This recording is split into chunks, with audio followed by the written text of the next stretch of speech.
Mon histoire, au fait, c'est que aussi, comme vous le savez, comme beaucoup de personnes le savent, le Rwanda a vécu une catastrophe en 1994, le génocide qui a été fait contre les Tutsis.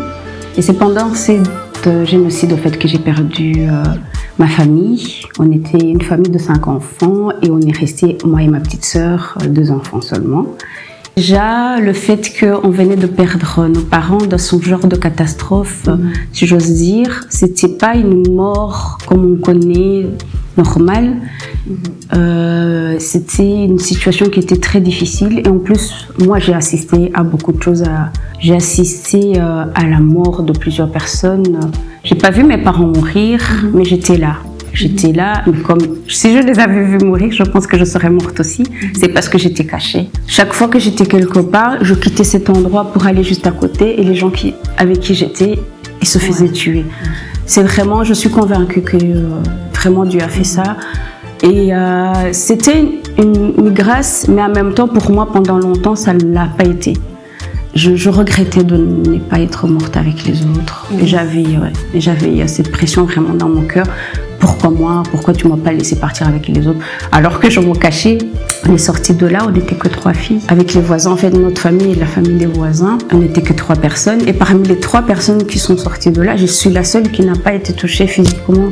Les 2 autres, même, ils sont allés jusqu'à se faire tuer, mais par la grâce de Dieu, elles sont encore là aussi. Tragédie qui est arrivée quand même à une grande population. C'est comme si tu n'as pas le droit d'avoir mal parce que tu vois les autres qui ont plus grave que toi. Oui, il y en a d'autres qui sont même pas restés avec. Moi, j'ai ma sœur, j'ai ma petite sœur. Au moins, on est 2. J'ai pas de séquelles physiques. Il est arrivé même des moments que vraiment tu espérais mourir toi aussi par un accident ou par autre chose. Mais c'est d'autant plus parce que tu n'avais pas le Seigneur, donc c'était survivre. C'était pas vivre, c'était survivre. T'as tout ce que je viens de raconter comme bagage vraiment émotionnel, et maintenant tu dois rajouter encore un autre déchirement de quitter ton pays natal et de quitter ta population, le reste de ta famille, tes tantes. Et après le génocide, on avait été adoptés par le frère de mon papa et sa femme. On avait plus ou moins, même si on avait encore cette douleur, mais au moins on avait une famille. On avait un papa, une maman. Et maintenant, on les quitte aussi encore pour venir ici. Au moins, à ce moment-là, quand on était chez eux et ils géraient leur maison, leur famille, on n'avait pas ces responsabilités-là. Et maintenant, on se retrouve ici, on les quitte. Maintenant, on doit faire face maintenant à nous-mêmes, Moi et ma soeur seule. Sans parents, sans personne, on doit prendre les responsabilités de se lever le matin et de gérer les finances, d'aller à l'école. Même si c'est difficile parfois quand tes parents te disent va à l'école ou travaille bien, mais c'est quelque chose, je pense, que tout enfant a besoin parce qu'au moins ça te donne des limites dans ta vie. Et moi, me retrouver ici, tu vas à l'école si tu as envie, si tu n'as pas envie, tu n'y vas pas. Tu t'es responsabilisée beaucoup plus vite en fait. Et en plus, je dois m'occuper de ma sœur. Oui, parce que quand on est arrivé ici, j'avais 16 ans, on a dû passer par d'autres systèmes, des familles d'accueil.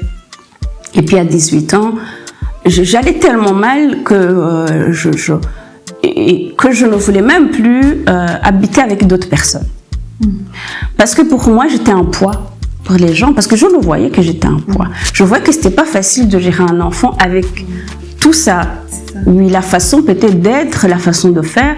Moi, je me suis dit non, ils sont partis, mais ma famille est partie, mais non, ça c'est mon histoire, c'est ma vie, je dois gérer seule, Je ne dois pas être un fardeau pour qui que ce soit. Et j'ai pris ma sœur à mes 18 ans, elle avait encore 16 ans. Et tu dois garder la tête haute, vivre tout ça. Et chaque fois, en plus, les gens, ils voulaient qu'on raconte notre histoire. On n'était pas prêts. On a essayé d'aller voir les psychologues, mais chaque fois, on rentrait plus mal. Vraiment, ça a été très, très, très, très difficile. Comme on n'allait pas bien, on tombait souvent malade. Je pense que c'était des maladies dues vraiment au traumatisme. Ouais, et par exemple, j'ai dû même à un moment donné quitter l'école pendant 2 semaines parce qu'elle était hospitalisée. Tu vois, c'est des choses difficiles à dire, mais c'était vraiment pas facile.